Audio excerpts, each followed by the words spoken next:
Recently, the U.S. government shut down for the first time since 1995. But this time, not only has it shut down, but the debt ceiling deadline looms near on October 17th.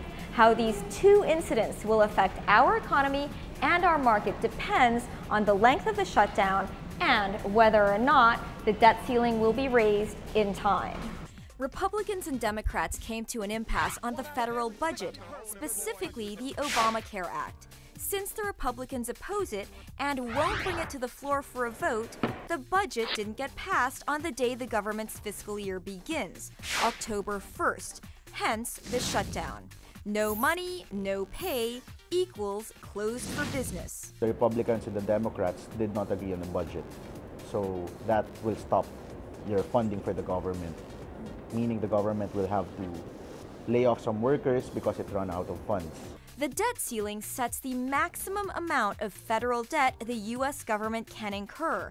The debt ceiling is set by Congress and has been raised more than 70 times since the 1960s. Expenses include everything from funding for national parks, museums, and garbage collection to paying soldiers' paychecks and interest on the national debt. A higher ceiling is usually a sign that an economy is growing. The bigger it gets, the more it needs to borrow. Bank analyst Andy Fernandez says that if the U.S. economy grinds to a halt, it'll be hard for emerging markets like ours to continue to grow, given that the U.S. economy is the largest in the world.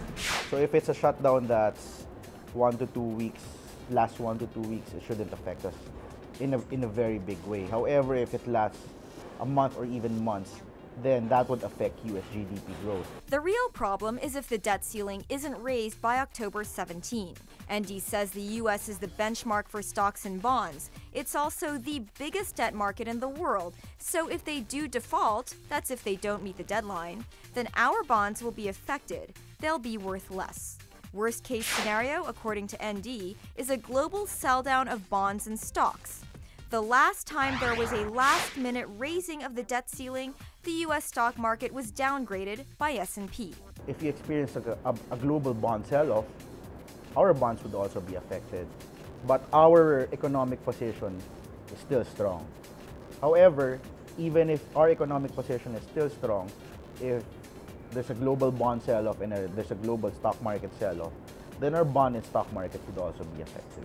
So if that continues and if that persists, and we see another episode here, it's a possibility that one of the two other agencies downgrade US again. Meantime, despite all the bad news, the Philippines got their third ratings upgrade of the year from Moody's, making us investment grade. We think, again, it's an affirmation of what we've been saying all along, that the structural growth story in the Philippines is intact. And we've seen this happen. We've seen our country shine in the first and second quarters of this year. And this is something that we expect to continue. ND warns that we shouldn't rest on our laurels. We need to leverage this by going into more PPPs, inviting more investors into the country, and rethinking our regulations to make the Philippines an easier place to do business in. Investment grade status and improved forecasts are a boon to our market, but keeping an eye on global developments, especially when it involves the world's largest economy, is essential.